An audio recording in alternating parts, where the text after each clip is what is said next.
Yo, guys, welcome back. Today we are talking through the Swamp Classic, and we have footage on board with Will. Welcome back to the channel, buddy. Thanks, Jeff. This is a fun race. Hard one.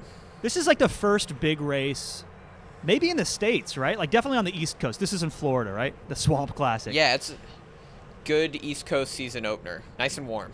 And you are guest riding. Tell us about that. Yeah, guest riding with this team called Kingdom Elite Racing. I had them stay at my house during the Winston-Salem Classic one year, and now they're returning the housing and guest riding favors, so got to race with like 5 teammates down here in Florida. And you guys are in these Pedal Mafia all-black kits with a white casque helmet?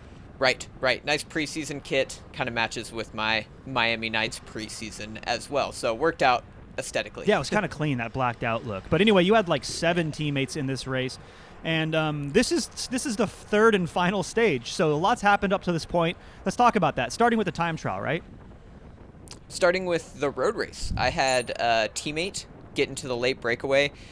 He came to the finish, Andre, who we'll see points up there for. Andre got first in the road race. I field sprinted on my cyclocross bike, which I was racing on for this, for 10th place. And then time trial, I won the time trial, and Andre got 10th. So we are tied coming into this crit. And as Will was talking through those first two stages, you saw some numbers appear there on the left underneath the meters to go. These are the standings that we're going to be updating throughout this race, because today in the criterium, not only are there points on offer for the finish, obviously, but then there are bonus points spread out across 5 preem laps. And that's what we're going to be talking about today. A pretty lazy kind of 4-corner crit, but really fast. I mean, this is like 30-mile-an-hour crit. And a lot of hitters out here on the East Coast. So enough talking. Let's dive into some race footage.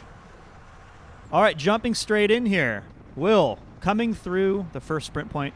Dude's ringing the bell on the left. These were random, right? This wasn't like predetermined sprint points throughout this race. This was like at the will of the promoter, right? Or the official. Right.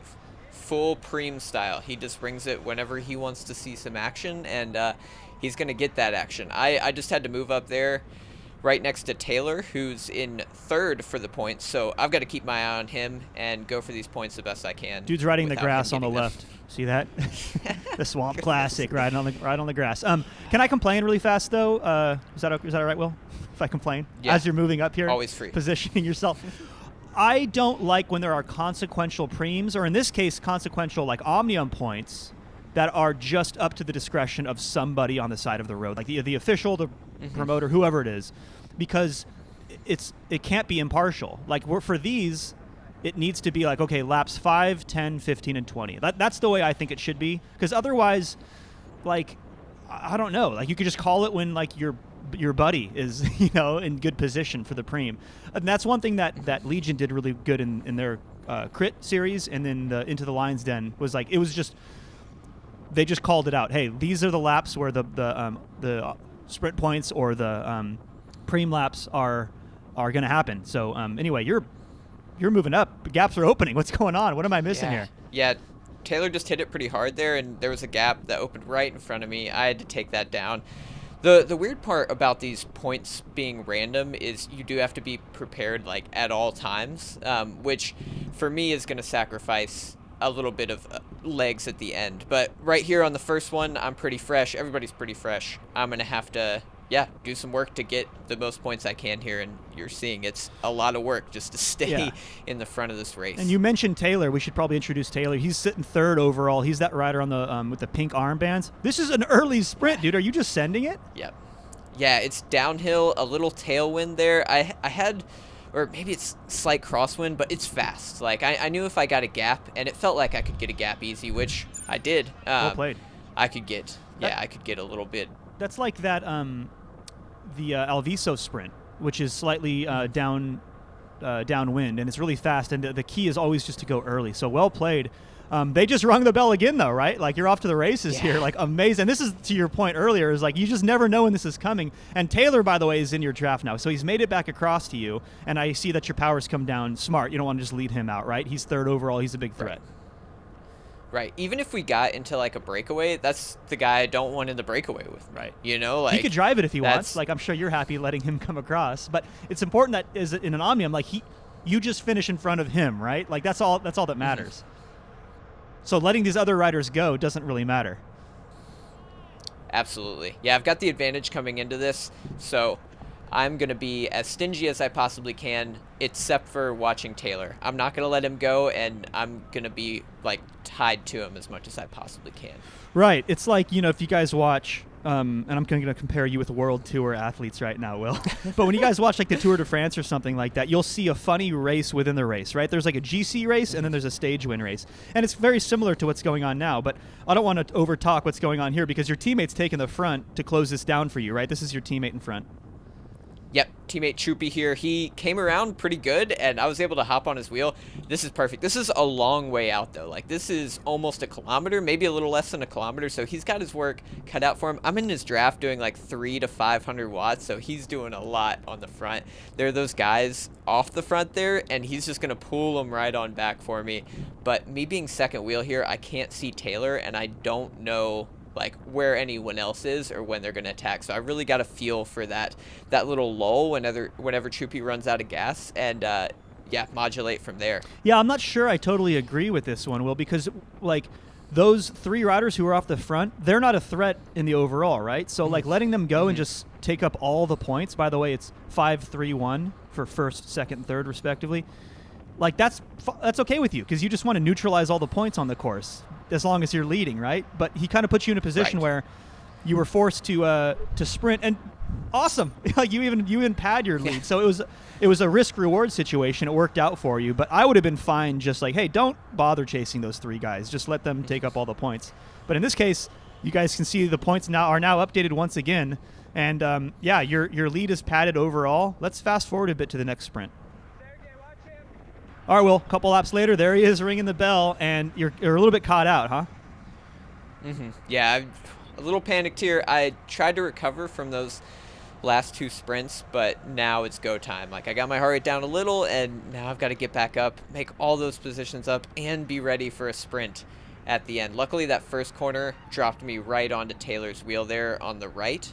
So better position now relative to my points competition, but still worried about getting to the front and going for those points.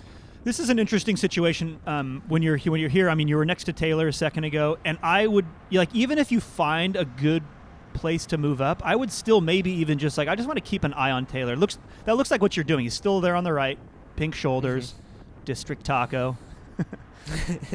I've always thought that was a funny name, but just keep him in your sights, because what you don't want, the last thing you want, is to be caught out of position by surprise by some slingshot thing by Taylor, because then you're on the back foot. You just want to keep him within sight, within striking range.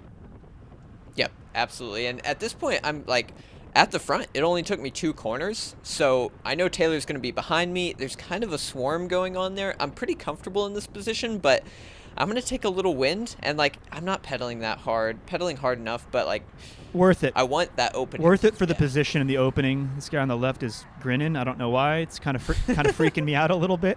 But to your point, look at the right to left crosswind, so you're sheltered, and then also they wasn't going particularly fast. You don't care about those riders off the front. Neither of them are Taylor, right? Taylor's the threat here. The guy sitting in second is your teammate still. So you guys are positioned really well, and I like that you're just kind of cruising here. And look who's coming up here. This is your teammate. Tell us what's going on here. Yeah, that's Sergio. I saw him kind of on my flank there, and I gave him a little nudge, a little encouragement, Sergio, let's go. This is a time. Hit it hard, get this pace up, and hopefully Taylor doesn't come around. Unfortunately, Taylor there on the right hits it really hard around us. I have to jump onto his wheel. Over 40 miles an hour. He looks back. Yeah. He's looking back, though. So I kick again, and I get the bike throw. Oh. So more points. The cyclocross bike throw. That's right. Well That's done, right. man. So we've updated the Omnium points there on the left. Well done on that sprint. Let's see how that next one shakes out. All right, Will, another sprint lap here, and we're about half a lap to go. You guys are taking the front early. Is this the part of the plan? What's going on? Yeah, so this is Chupi on the front. I've got Andre right there. So Andre is sitting pretty well in the points. I'm sitting pretty well in the points. It's early. Yeah, it's really early. So we're going to have to either go nice and slow, which is hard on this course because it's so wide open. You leave yourself open to any sort of attacks. Or we're going to have to go really fast and hope we have enough gas to make it there.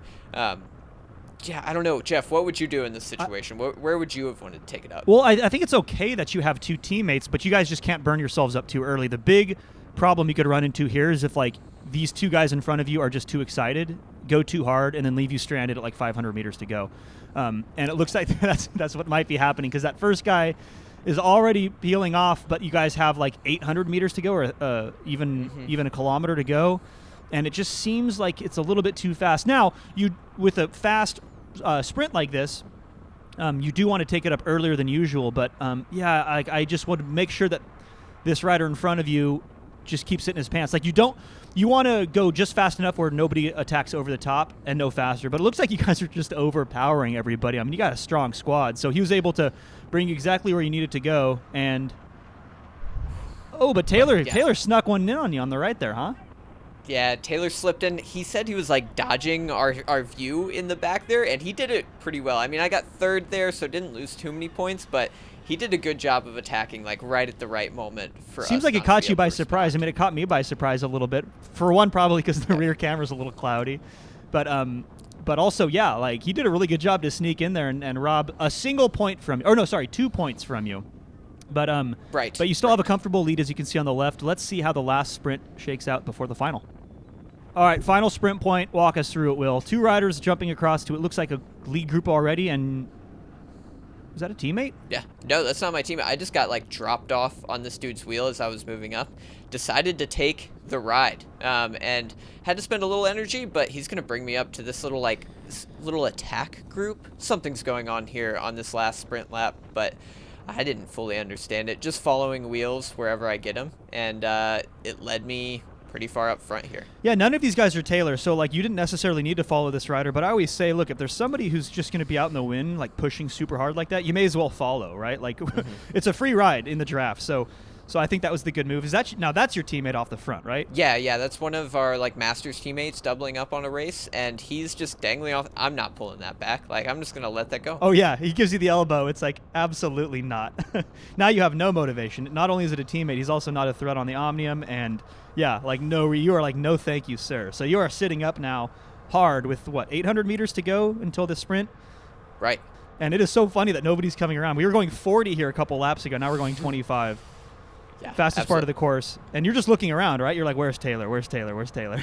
And if I can, I'd love to save my energy. We've got 7K to go, so, like, not that much time left in this race. I'd love not to have to go for the sprint, if at all possible. Right. So as long as it isn't Taylor, then, like, why bother spending the energy, right? Just, like, first of all, your teammates up there absorbing some of those points, and I bet you're kind of hoping somebody else just attacks who isn't Taylor, right? That would make it easier. Yes. That would make it easier, unfortunately.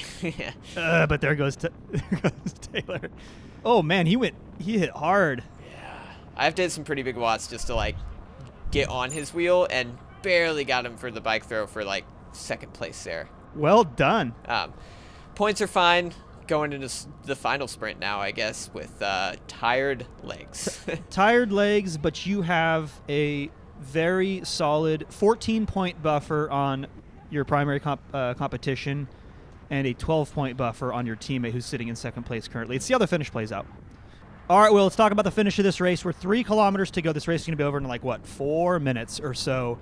You guys are organized on the front, but looks like you're getting swarmed on the left. Tell us, what was the plan here? You're obviously leading, so they should be riding for you. How was the organization? Yeah, we had an idea of the order of our lead-out train. Unfortunately, some of our guys had spent more energy than we wanted them to, and then others just, like, weren't up at the front, which is fine. You've got a lot of teammates, so we can afford to do that, and, like, they had done plenty of work during the race, so not upset with them at all. One thing that we did need to work out, which we have not raced together ever before, so communication is really hard to figure out. One thing we did need to work out was, like, where to be in the road to defend our position on the front and to save a lot of energy. You can see we'll just be wasting energy a lot during our time on the front here, like Sergio on the right there, moving up, trying to get in a train. We're disjointed from the rest of our train over here on the right. So a lot of those things that, like, I'm used to that being kind of ironed out, but these guys haven't done a lot of racing in a train together, and I've never raced together with them. So these things are like good starts, but can be ironed out. Yeah, I think a lot of people, there's a misconception. Like, you just think, okay, so strong riders are going to do well. But at this level of racing, it's not necessarily true. There has to be cohesion because it's a team sport after all. And, back on the grass. Yeah, this is getting a little sketchy. You guys aren't protecting the inside, which I guess is to my point. Like, teamwork is, you guys can turn your strengths inward towards the team and make it so that, like, it all is applied towards a solitary goal, which is getting you the highest position possible to defend your Omnium lead. And if you're all a bunch of strong riders, but you're not riding together, then you guys are just going to get beat by somebody who is equally or strong or even weaker, because drafting is so important in this race. And that's the key for all of these strategies in bike racing, is drafting. Like, ideally you guys would be in like a lead out towards the front and you guys would start peeling off. But that takes a certain level of communication, coordination, and if this is the first time racing together, this is what it looks like. It's a little bit disjointed. And the reason you want to protect the inside is the inside line, in this case the left, they're all left-handers, is the faster line. Always is. Yeah. So you want to protect the inside. I see you're doing a good job of that now. Nobody can pass you on the left unless they want to ride through the grass. But you shouldn't be second wheel in your train. There should be like 5 or 6 of you guys, because remember, you have 7 teammates, right?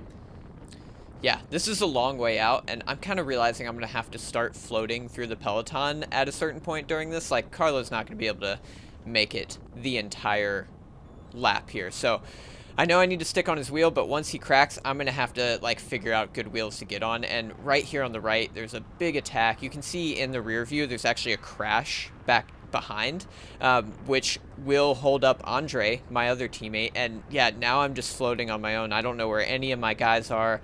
Just got to follow wheels and hope I can save the right amount of energy to get to this finish. Do you have any concept of where Taylor is, your main competition in the overall? I don't think I saw him at all. Yeah, I didn't see him at all. I was pretty much just like looking forward the whole time, kind of scared that guys were not going to have the right lines, and this is early in the season. I can't really afford injury, right? For sure, yeah. And also, like, at this point, you don't necessarily need to know where he is, because at this point, your sole focus is like, let me just get the highest place result possible. And with 250 meters to go, like, basically with the tailwind and the downhill run, start sprinting, and that looks essentially like what you're doing. But man, these front riders who haven't been contesting the Omnium sprints, they're looking a lot more fresh than you after 3 days of hard racing, including 5 intermediate sprints in this race. And there's Taylor, and it looks like he is going to finish in front of you by 1 position, yep. Maybe 2. Yep, he got 5th place. I got 6th. So right in front of me, you can see my heart rate got up to like almost 190, which is, I'm tired. Right, but it was more than enough to take home the overall win. We're going to flash the overall results here on the screen, but just to catch you guys up who maybe aren't looking at the screen right now. Will, congratulations on the overall. Andre, unfortunately, like you said, caught behind the crash. He's okay, but he didn't add any points. That means he's out of contention for the podium. Congrats, man.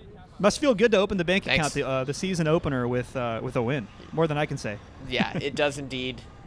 Absolutely, especially being on a cross bike and just padding a little confidence coming into the season. Awesome. Well, big things are coming for Will. We're going to slap a GoPro on his bike. He's got big races coming up, so get subscribed for those guys. And as always, catch you in the next one.